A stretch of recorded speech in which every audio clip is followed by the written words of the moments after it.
Welcome to drboystv.com, the home for intelligent black people. Today, I'm going to talk about something that's probably going to be pretty sensitive to a lot of people because a lot of people think that this thing is okay, that it's always totally cool. And I'm not here to judge. I'm not here to tell anybody what to do. For all I care, you can smoke as much weed as you want. You can smoke it until your lungs collapse. But let me just tell you guys, I read an article today in Psychology Today about some of the cognitive effects of marijuana. We talk about marijuana like it's okay, like it's cool, and I'm not doubting that it is.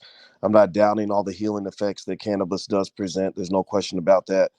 But I want to kind of read this to you and share this with you.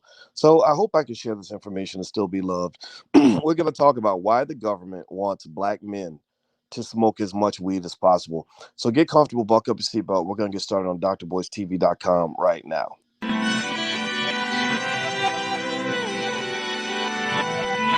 Here we are, clan the isms, cataclysm, great. Our people out here struggling, trying to make it in this state. Everybody out here doing it, but we the ones too late. Now family, we the ones who gotta delegate. Get that money in the power, never be fake. Stick to cosign for 3. What did he say? Create jobs, support our own. Educate the same and buy back your home. Got 3 degrees, triple 10. 3 PhDs, now we on the CNN. DBTV, let's talk about negligence. Ignorance is bliss, but we can turn it to intelligence. Believe none of what you hear, half of what you see. Let's break it down here on Dr. Boyce TV. Here we are. Hey, what's going on, guys? Welcome to drboystv.com, the home for intelligent black people. My name is Dr. Boyce Watkins. And today I'm going to talk a little bit about something that was just on my mind. A lot of times they simply just, stuff just comes to me. I'm sleeping and literally it'll come to me in my dream. And today my wife who happens to be a psychotherapist, who works with, she's a relationship therapist. She's also an expert on psychology. She's an expert on the subconscious mind. She sent me this article in Psychology Today about cannabis, about smoking weed. And I want to really, first of all, get you mentally prepared for this conversation because it's going to offend a lot of people. There's a lot of people that are going to get mad that I'm even challenging and questioning any of this. I know that it's very popular right now to smoke.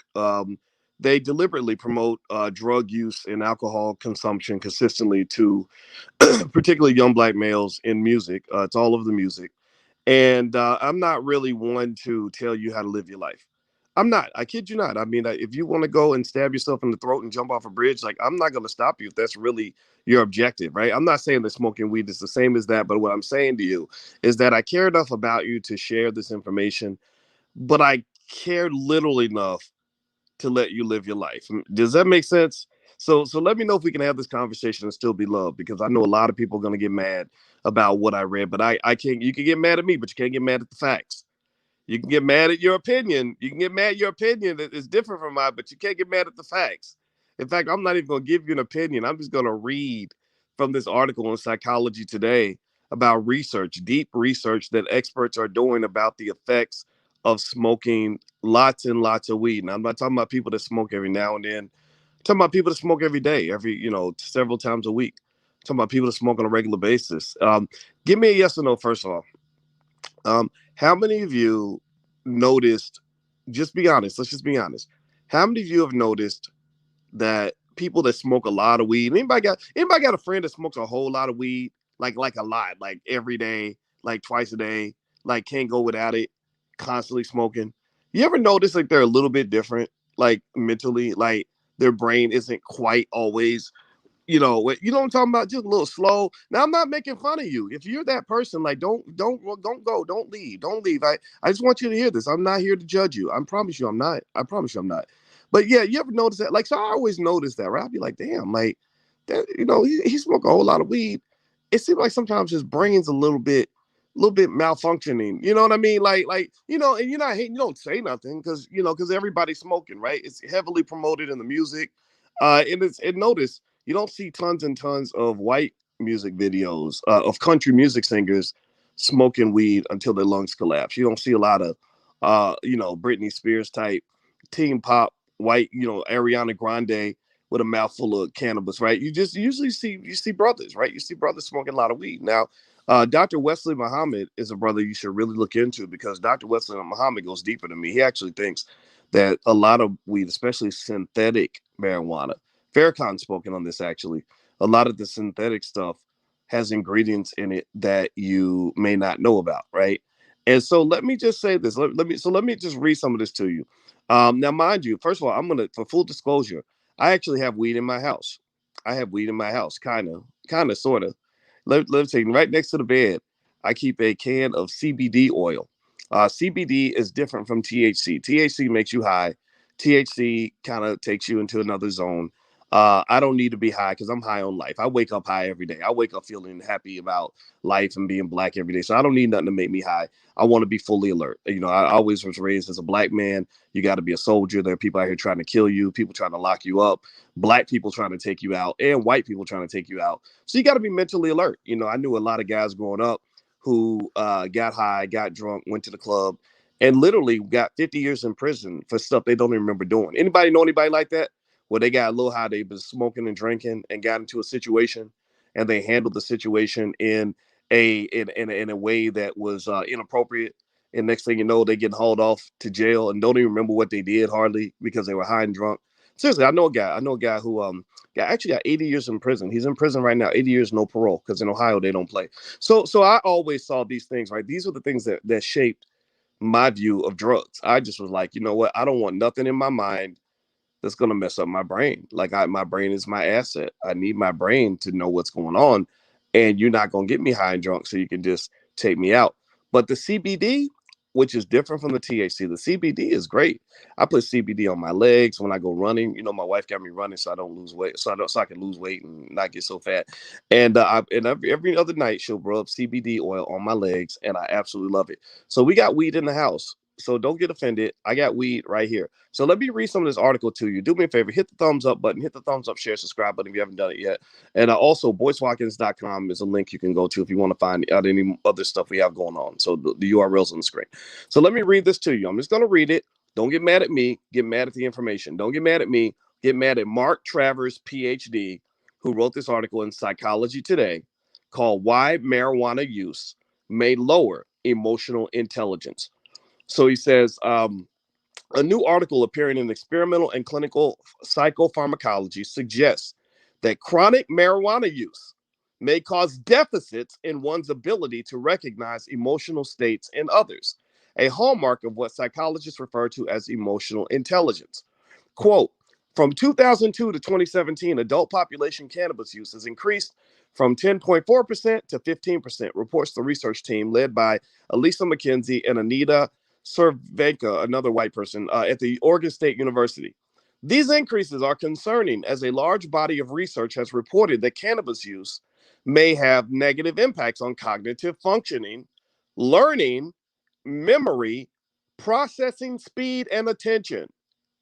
So let me pause right there. Ask y'all a question. Give me a yes or no in the chat. Just say yes or no. Even if you don't like what I'm saying, just give me a yes or no answer. Just stay. God, put down the weed, and I want you to listen for a minute.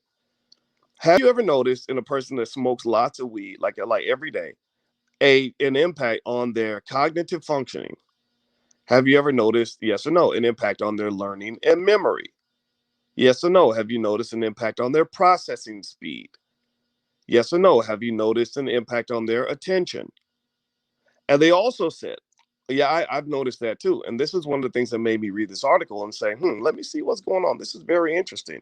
Because the weed head usually ain't the smartest guy in the room. Let's just keep it 100. The guy who's always smoking ain't usually the one who's sitting around, calculating like theories on the origin of the universe or advanced mathematical equations, right? Like he's got it out of it. It's okay. It's like maybe like he's in a constant state or maybe like orgasmic kind of state. I'm not sure what it is, but y'all know what it is, right? Y'all know what I'm talking about. So let me read more. I'm gonna read more of this. They said additionally, there is in addition to negative impacts on cognitive functioning, learning, memory, processing speed, and attention. There's emerging research suggesting that cannabis may affect emotional processing. To further explore the relationship between marijuana use and emotion processing, the researchers scoured the existing literature for studies exploring the link between cannabis use and emotion processing. They found 41 studies in total. most of them published in the last 5 years. Across the studies, the researchers identified some common themes, such as regular cannabis users demonstrating a lack of responsiveness to emotional stimuli, decreased accuracy and response time when identifying and differentiating emotional states such as happiness, sadness, or anger, decreased neural activity as measured by brainwave amplitudes when exposed to emotional stimuli. I guess that means that their brain waves don't amplify as much. They're kind of dimmed down. A dampening of activity in the prefrontal cortex and medial prefrontal cortex in response to being shown emotional images as measured by fMRI. So that what that says, and this is important, that last one, a dampening of activity in the prefrontal cortex. Let me explain why that got my attention. Does anybody know? Give me a yes or no if you know anything about the prefrontal cortex, because I talk about the prefrontal cortex a lot on this platform. Why do I talk about the prefrontal cortex? Y'all, has anybody ever heard me make references to the prefrontal cortex? Let me see it. So I'm gonna show y'all something, and I want you to, this will help you understand why I think the prefrontal cortex is actually quite interesting. And the reason is because there was this weird looking hippie white dude at Stanford. And he gives the most fascinating lectures, actually. I sat there and I watched this white man talk for hours. His name was Professor Ken Sapolsky. Now, Professor Ken Sapolsky is fascinating because he does these deep dive lectures. And again, this is the conversation for intelligent Black people. So, all the dumb people either sit in the back and listen, or you can walk out the room. It's totally up to you.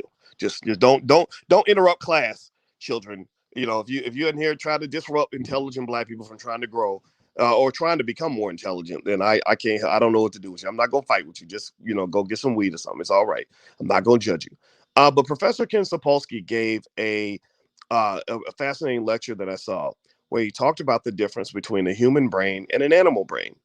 And what was interesting was that he said that the human brain is very similar to that of an animal. Animals do a lot of the same things that humans do. They process information the same way humans do. He said the one difference between the human brain and the animal brain, that little 3 to 5%, is the prefrontal cortex. The prefrontal cortex is the part of the brain, from what I understand. Now, I'm not an expert in psychology and all that. My wife is, but I'm not. My wife is, but I'm not. So I'm gonna be honest with you. So all this stuff I'm sharing with you, perhaps through transitivity. Like she talks a lot and tells me things, and I just listen and I just say yes, ma'am, yes, dear, whatever. Right? That's a good role for marriage. Like that's a good thing to practice. Right? So the thing is, the reason that got my attention is because the prefrontal cortex actually is the part of the brain that allows you to think differently from an animal. Like think about a dog. A dog is not very intelligent. A dog can't, like, a dog a dog can do basic things that the humans might do, right? Like if a dog thinks a girl looks good, he's gonna go have sex with her. If a dog gets mad, the dog fights. It's the dog enjoys running around and kind of doing stuff that dogs do, but dogs are not humans, right? White people think dogs are humans, but we know dogs are not human. Well, the dogs can't think like people. Dogs can't do the things that people do. If you give a dog food, right? If you tell the dog, if you say, hey dog, I need you to make plans for your future, so if you see a fine ass woman over there with a big dog booty and you want to go hit it, I need you to think twice about that, because if you go hit it, you're gonna have kids out here, without a daddy. You're gonna end up paying child support. It's gonna be a mess for you, dog. Like, he's not gonna hear that, right? He's gonna be like, what are you talking about? I'm a dog, right? Or if you give a dog like 2 weeks of food and you leave the dog alone and you say, I want you to ration out your food. I want you to plan for the future so that you can have food later on in the week, right? The dog isn't going to do that, right? Give me a yes or no. Is the dog going to make a plan? Is he going to ration out his food and carefully save and ration it and invest it properly so that he can have food for the whole week? No, he's going to eat it all on day 1 and day 2. And then he's going to starve to death for the next 10 days, right? So that's what dogs do, right? So here's the thing. What this guy was saying is that the prefrontal cortex is what separates you from a dog. That's my point. The prefrontal cortex is the part of your brain that allows you to do things like play chess, do calculus. Remember, to deal with that white man, to deal with white supremacy, you got to play chess. A lot of Negroes out here playing checkers. That's why they're getting whooped every time. They out here playing checkers. That's why they can't defeat white supremacy. They don't even understand the system well enough to even identify the system. If you hide and drunk and doped up all the time, you're not going to be alert enough to be the kind of soldier you need to know when that cop is coming to kill you. You're not going to be enough of a soldier to know when they are dropping you in those traps. You're just going to be in the trap and go smoke some weed and then go make a song about being in the trap. But the reality is that in order for you to really fight against the people that want to take you out, you have to be alert, right? So so here's the connection. So we talked about the prefrontal cortex being destroyed by excessive cannabis consumption. The prefrontal cortex is that part of the brain that separates you from an animal, right? Well, if your prefrontal cortex is ruined, then you do a lot of things animals do. You act on instinct. You're not processing information. You're not thinking things through. You're not doing calculations necessary for you to be safe, or for you to succeed, or for you to lead a family, or for you to be successful, or for you to be intelligent, or for you to actually be to get ahead in the world, right? You're not doing these things. Do you get what I'm saying? Do you get what I'm saying? Give me a yes or no if you get what I'm saying. Some people get mad. Some people think I'm hating when I talk like this, and it's fine. I mean, it's okay. Like, I'm totally not judging you. If you want to go live in your mediocre existence, like if you want to be mediocre, I'm not gonna get mad at you. I'm gonna wish you the best, but I'm not gonna tell everybody else to go be mediocre like you, because a lot of this imagery, a lot of this culture that is mass promoted to black people is designed to keep the black man mediocre, weak, and feminine. That is what it's designed to do. Malcolm X used to always say that the white man does not want the black man to be a man. The white man wants the black man to be a little boy, or he wants him to be a little girl. He wants him to be a little boy, or wants him to be a little girl, or he wants him to be stupid. He wants him to be behind the curve. He don't want him to know what's going on. He doesn't want him to be alert, and that's why they hide people like Dr. Claude Anderson from you, because they don't want you identifying with Dr. Claude Anderson. They don't want you identifying with Louis Farrakhan. They want you identifying with the rapper who's like smoking weed like 5 times a day. Like, just keep it 100. That's what it is. That's what the goal is, right? And some of y'all, are fitting right into the plan, right? And I'm not here to judge totally. I mean, I'm not even really here to say that you have to change that. If that's who you are, if you think that, Malcolm X, it was wrong and you think he's stupid, then that's okay.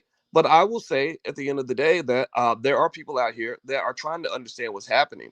And those are the people that I really want to talk to. I really like talking to people that can hear this and kind of say, let me think about that. Let me do my own research. Forget Boyce. Boyce is full of crap. Boyce out here talking. He out here hating. Boyce, he just out here hating. So let me go do my own research. But if you're not even doing your own research on this, then that means probably that you're experiencing what is called cognitive dissonance.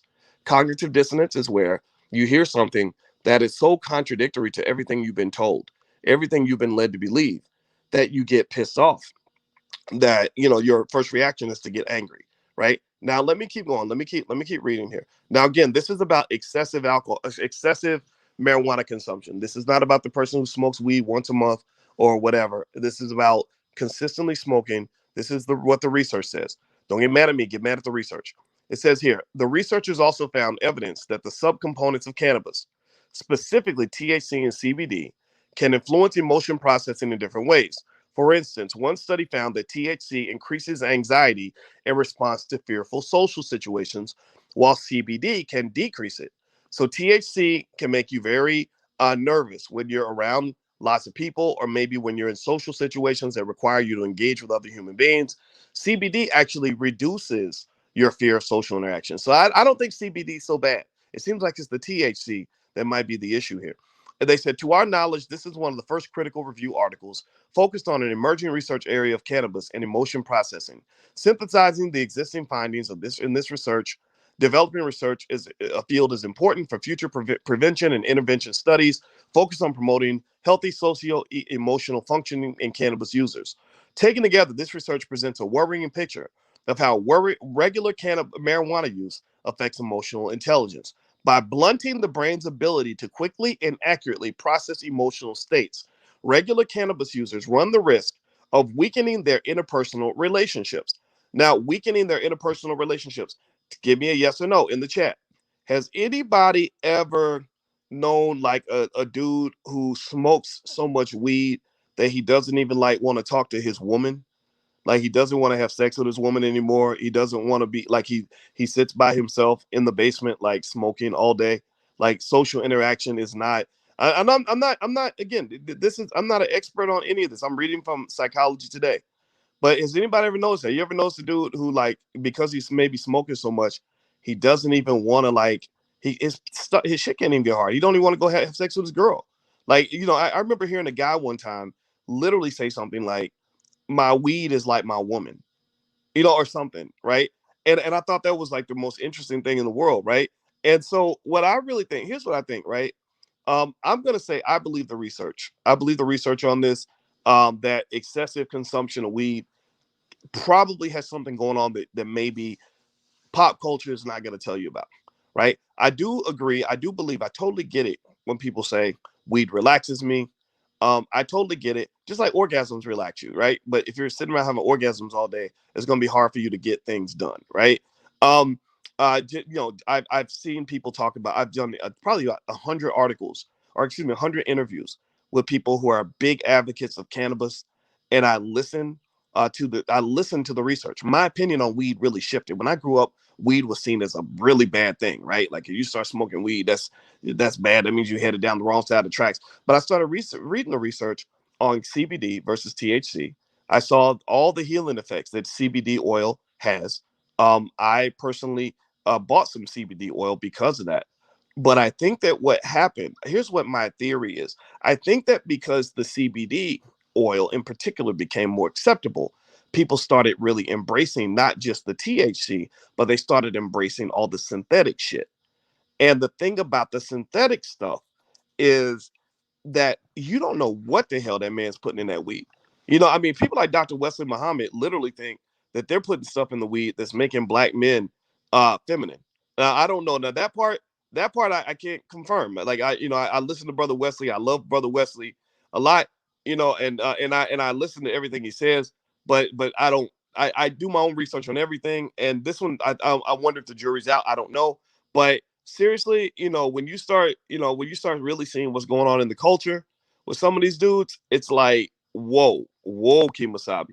You can't really fight a battle against that white man when you got black men out here running around talking about they want to be pregnant. You can't. You just can't. Right now that part, but then again, if you want to be pregnant, then that's okay. That's your right. But I will say at the end of the day, it doesn't go beyond me to think that there could be something to this, right? That there could be a reason why they consistently promote marijuana consumption to black men through the music. I believe that the promotion of things like Molly and Percocets and alcohol is designed to keep you so numb psychologically that you can't be ready to fight. The thing about fighting and about being a soldier is that I don't know anybody, any soldier. How many veterans we got in the building? How many people out here like served in the military? I'm gonna ask y'all a question. If somebody said that before you go on the battlefield, you need to smoke as much weed as possible, and go and go take a couple Mollies and Percocets, what would you say? Yes or no? Do you think that's a good idea, or no? If you think it's a bad idea, what do y'all think? If you are a soldier and you're fighting against, the enemy might be white supremacy. The enemy could be the public school system that keeps our kids dumb. 1 million black kids graduate from school every year, damn near, who can't even read at grade level, or at least several 100,000 do. The enemy could be media that's promoting anti-intellectualism amongst young black men. The enemy could be the economic system that loves to keep black people enslaved. The enemy is everything out there that's anti-family. So if you're about to go out on the battlefield and you're about to compete, with an enemy, whether you're talking about as a soldier or as an athlete, uh, drugs don't help you do that. Drugs don't make you alert. Drugs make you out of your mind. And I love Damian Williams' comment. He says, "Doc, love you, stick to finance, weed, yes, but anything else, no." Well, I like when people say that, because when people say that, I respond to that, because that's kind of like, that's a weird comment. That's like a shut up and dribble kind of comment. And here's the thing you must understand, Damian Williams, is that you can't talk about finance if you can't talk about being psychologically alert. The people who have the wealth are the motherfuckers who pay attention. The people who have the wealth are the people who are on top of their game. The people who get ahead economically are the ones who make a plan. The people who get ahead psychologically are the ones who have well functioning brains. So when you tell me just stick to finance, But yet I'm supposed to sit here and not say a word when I see 10 million black men being taught to stay high all day long. Then there's no fucking point in me talking about finance in the first place. There's no point in me explaining to you how to get ahead economically when you too goddamn high to understand what I'm saying. Do you understand the words that are coming out of my mouth? Do you understand? I'm not sitting here trying to brag and say I'm some sort of special successful person, right? But I'm definitely proud of who I am, and I'm not afraid of nothing. And one of the things I can tell you is that the number one variable that allowed me to become successful and to have an opportunity to accomplish things in this world and to overcome that white man's oppression is the fact that I was always keeping my head on the swivel. I looked around at the world and I said, everybody around me is failing. My father went to prison for drugs. My older brother, my uncle, but he was like my older brother, he went to prison and stayed high and drunk all the damn time. I had an uncle who was on dope and alcohol all the time, couldn't accomplish shit, had no respect from his children. I had people in my family. I saw black man after black man going down because of alcohol and drugs. So one of the first things I figured out at about the age of 8 is that if I want to succeed, I cannot be doing what all these other people are doing. I am not here to talk down about these people. My heart goes out to all these people, but I will tell you, I put on a stack of Bibles that there was not one bone in my body that wanted to be like some of these people. I did not want to be a black man whose kids can't look up to him. And at least they might say my daddy's a bastard, but they can't say my daddy's a loser. They can't say my daddy ain't coming through for them. My kids know that if they need daddy for something, daddy's coming through. Daddy might be rough on you. Daddy's gonna be tough. My kids get mad at me sometimes. They get pissed off at me, but they know daddy is gonna be solid as a rock because daddy's gonna be alert. They're not gonna go in the bathroom and find daddy hiding away because he got a heroin needle in his arm, or he's laid up with some chick with a bottle of vodka in his hand and a fucking meth pipe in the other. Like that's not gonna be daddy's. That's not how daddy's going out. Right. So what I'm saying to you is that you must understand that when you're talking about, you can't talk about economics in a vacuum. It's like therapists. Therapists always tell me that sometimes when they do therapy on an individual, they have to bring in the whole family because they cannot fix one part of the ecosystem without addressing all parts of the ecosystem. Right. You can't address that person in a vacuum. You have to address the whole ecosystem.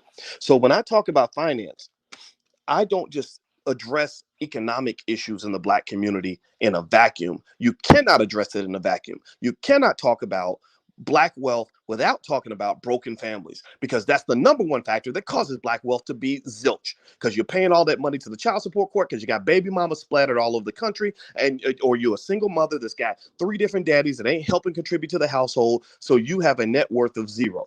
You cannot talk about black wealth without talking about black psychology. My expertise is financial psychology, where I learned very clearly from all the research that people who have wealth think differently from the people who do not. They can tell you all day that it's all about these systematic factors, which certainly play a role. But at the end of the day, your psychology is everything, man.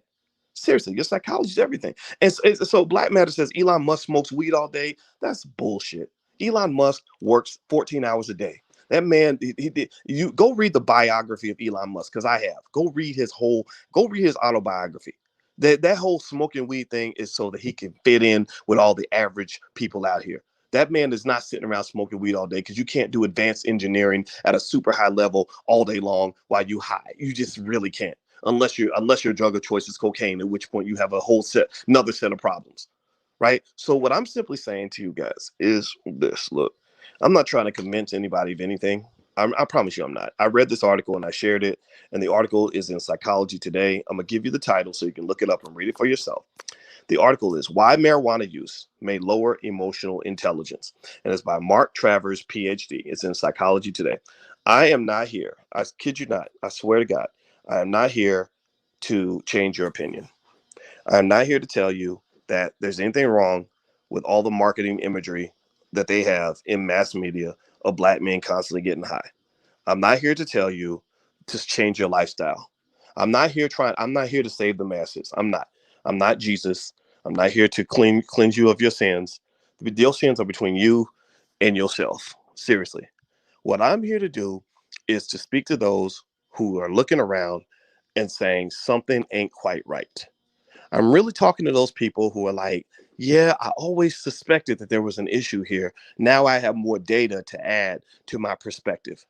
I'm talking to the people who are saying, man, I have been trying to figure out how to really make sure that I am on top of my game because I got family members who are not on top of their game and it bothers me, right? I'm here to talk to people who say, you know, I really want to see the black man rise again, but something's missing. Something in the culture is not built on being attentive and focused and strong. Something in the culture is very much built on kind of laying back, chilling, waiting for things to happen, feeling sorry for yourself, not really moving forward. It doesn't mean that that's the entirety of the culture, right? It doesn't mean that that's everybody, but y'all know what I'm talking about. There's a reason they promote a certain image of the black man. They did this 100 years ago. They promoted the image 100 years ago of the black man as lazy, slow, mentally dull, and uncompetitive. If you read Powernomics by Dr. Claude Anderson, he talks about the image of the black man as slow, dull, and uncompetitive, right? And if you look at the image of the black man smoking weed while he's, sitting in the studio making a record, it's an image of a guy who's a little slow, a little dull. He's not competitive. He's not going to go out and build rocket ships to Mars. He's not going to go and take over major corporations. He's not going to go and educate a million black children on something positive, on how they can actually live a better life. He's not going to go stop the violence in the communities where single mothers are getting shot up in Chicago and stuff like that. He's not going to do any of that because he's trying to go get high, right? So here's the deal. Here's the deal. Here's a reality that black people have to face that is very uncomfortable for me to speak on because a lot of people think you're uppity when you tell the truth about what's going on with our people. You cannot build power in a community with a bunch of weed heads. You can't. You can't. Weed heads have never led an army that has gone out and conquered anything. They conquered the cannabis farm. That's pretty much it. I'm not saying that weed is bad. Again, I'm not talking about the occasional smoker. I'm not talking about the guy who maybe gets it in every now and then. I'm talking about the guy who just smokes every day, all day long, and that's his primary occupation. Number two, you cannot build wealth and power in a community full of baby mamas and baby daddies. Nowhere in the history of this world have you ever seen any community build massive wealth where everybody's a baby mama and everybody's a baby daddy and all the families are broken, because broken families tend to create broken children, which are not the types of people that grow up and become competitive.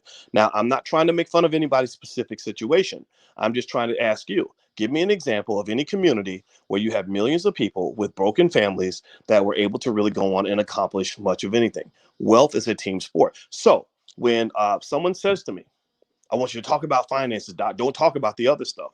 Well, I told you, there's never been a situation where wealth has been built in a community full of broken families. So if I don't address the broken families, then I can't even talk about wealth. Talking about wealth is a complete waste of time, because all you're going to do is either not make the money, or because you're too broken to get it, or maybe you are just going to throw it all away because you've been taught all the wrong things about yourself, which leads you to make terrible decisions anyway. So what's the point in talking about wealth if you're not even going to address the underlying issue?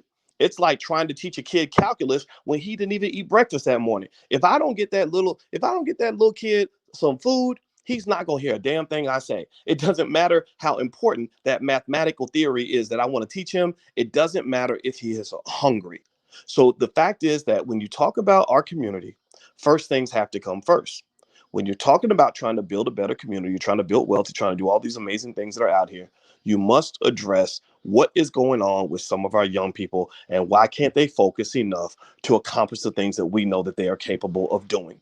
To do that, you must address the culture, because culture is one of the driving factors in human behavior. That is one of the leading things that describes your values and what matters to you, what you're willing to work hard for. And I'm going to tell you, I know a lot of kids who will work harder to get the latest iPhone or to get a new Gucci purse than they would ever work to read a book or learn how to actually build anything or to build a strong family. I just have seen this, right? So again, this is not me saying this is everybody. This is not me judging your lifestyle. I'm sure that there are some weed heads in the chat who are complaining and bitching and saying, Doc, you just hating. Just know I'm not hating on you. I'm not hating on your life. In fact, I love your life.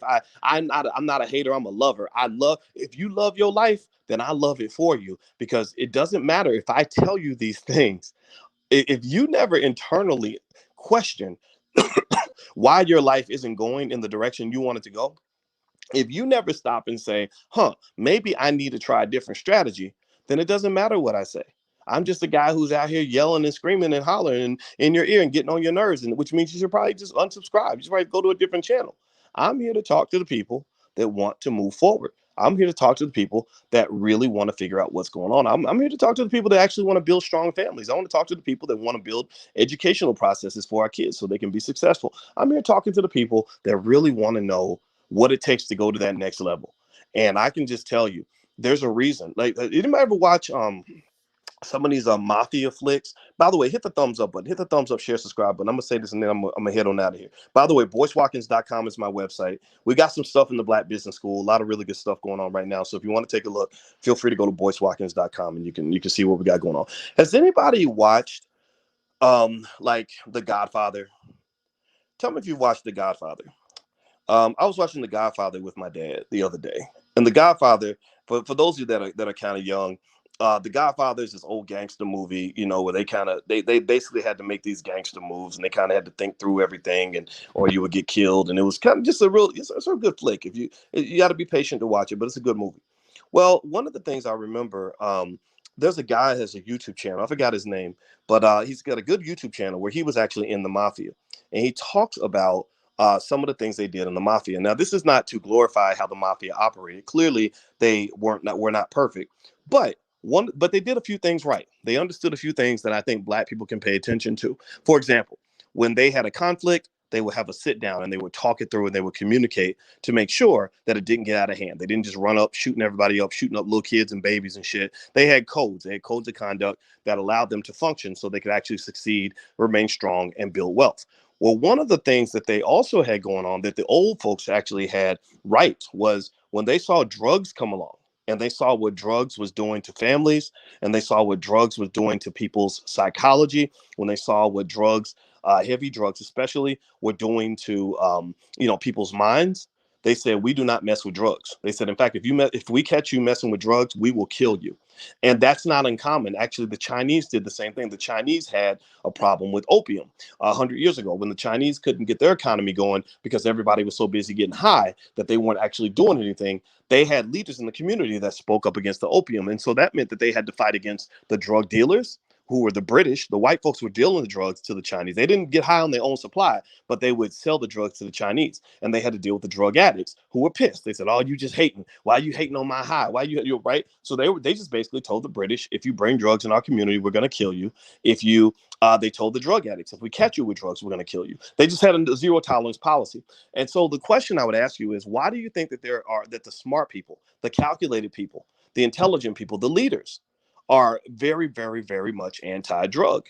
Well, because they know that anything that alters your mind, anything that slows down your ability to process information, is probably not going to help your ability to survive. Right. And where I learned this first was when I was a little kid and I saw how many Black men I looked up to.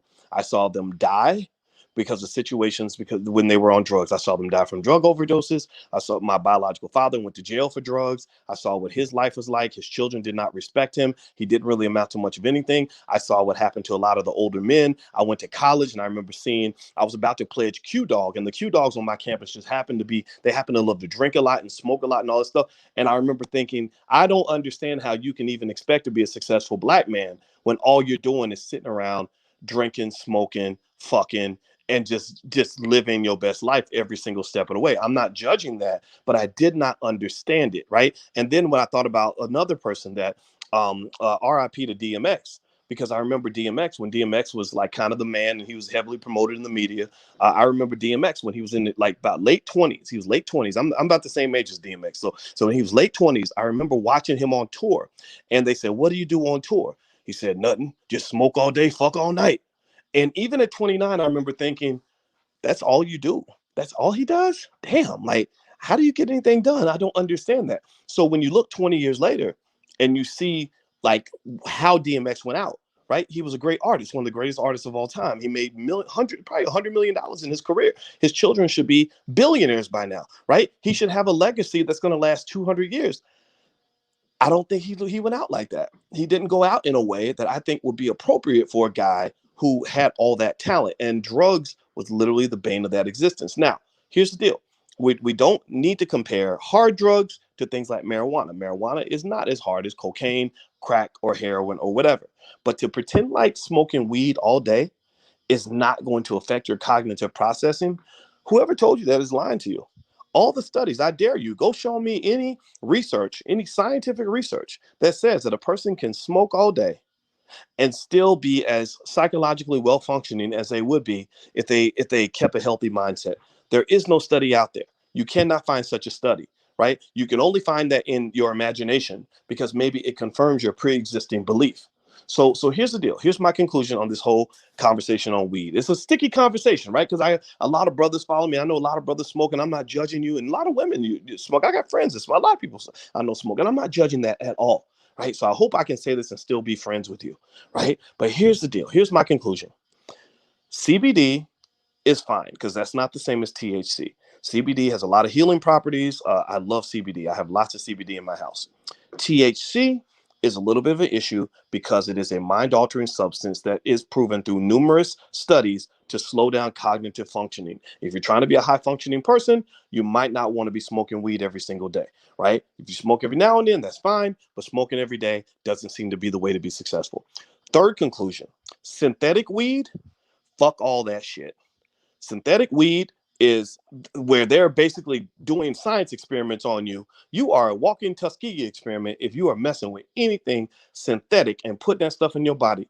If I'm the CIA, if I'm COINTELPRO, if I'm the FBI, and I'm really trying to make sure that the black man never rises to be the lion that I know he can be, I'm going to go and find out the areas where I can infiltrate the community. The areas where I can infiltrate the community are, one, I can infiltrate his music, and two, I can infiltrate his synthetic weed. So I'm going to be putting fentanyl in there. I'm going to be putting all kinds of mind-altering shit in there. I'm going, Dr. Wesley Muhammad said he thinks they're even putting stuff in there that's making these dudes want to go and suck each other's penises, right? I'm going, whatever it takes to make sure that you're not a soldier. Whatever it takes for me, if I'm CIA, if I'm FBI, if I'm COINTELPRO, whatever it takes for me to make sure that you never grow up and become the man that is going to be a threat to me, and you're dumb enough to put any substance I give you into your body, that I'm going to use that all day long. So just beware that the plot is out there, right? If you think I'm a conspiracy theorist, well, you goddamn right, because it ain't like there haven't been thousands of conspiracies committed against black people. Am I right or am I right? Give me a yes or no. Are you aware of things like the Tuskegee experiment? Are you aware of what they did with crack cocaine and how they put that all throughout black communities and destroy families for generations to come? Are you aware of these things? So do you think that they stopped? Do you think that they just suddenly decided to be nice to black people now and they decided to stop doing all the things they've been doing for the last 200 or 300 years to control you? If you think that, then maybe you need to smoke a little less weed. Maybe you need to pay attention, bro, because they coming to get you. They coming to get you. And when the enemy arrives to come get me, you won't see me in the basement getting high. I'm going to be ready to fight back. And I hope that you are too. So that's my 2 cents. I know this conversation was hard for some people. I know people get offended. I had people that text me pissed off when I showed them the article. And I get that. I totally get that. And I hear that. And I'm not judging your lifestyle, nor am I pretending that I know everything. But what I am trying to tell you is that there's something wrong. There is something screwed up. When 200 rappers die in 1 year and nobody gives a damn, there's something wrong. When you have hundreds and hundreds of black people dying every year in the streets of Chicago, something's wrong, right? When black wealth has not moved up in the last 50 years, something's wrong. When hundreds of thousands of our kids are graduating from public schools and can't even read at grade level, can't even fucking read at grade level, but they know how to twerk and throw a goddamn football, something's wrong, right? So whether you like my point here or not, you cannot disagree with me that something's wrong. If you disagree with me, then there's nothing I can do for you. You should go to a different channel. But those who understand, I hope you'll hear me. And I thank you for listening to my point of view. If you are offended by anything that I say, just pretend like I didn't say it and continue to go back and do whatever you were doing before this conversation. All right, guys, I'm going to get out of here. Hit the thumbs up, share, subscribe button if you haven't done it yet. Also, BoyceWatkins.com. We have some stuff going on with alternative investments. If you're interested in crypto and Forex and all that stuff, you guys know you're right. My PhD is in finance, and we have a lot of experts that we work with. So if you're interested in that kind of thing, feel free to go to BoyceWatkins.com. And we got some good Black Friday deals and a lot of stuff going on. So thank you for listening. Have a wonderful day. God bless you guys, and I will talk to you soon. Take care. Peace.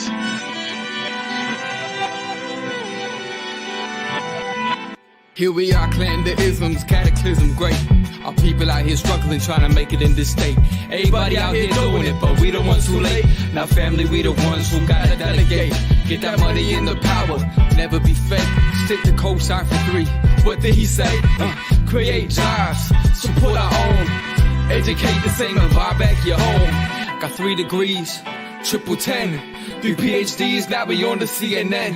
DBTV, let's talk about negligence. Ignorance is bliss, but we can turn it to intelligence. Believe none of what you hear, half of what you see. Let's break it down here on Dr. Boyce TV. Here we are.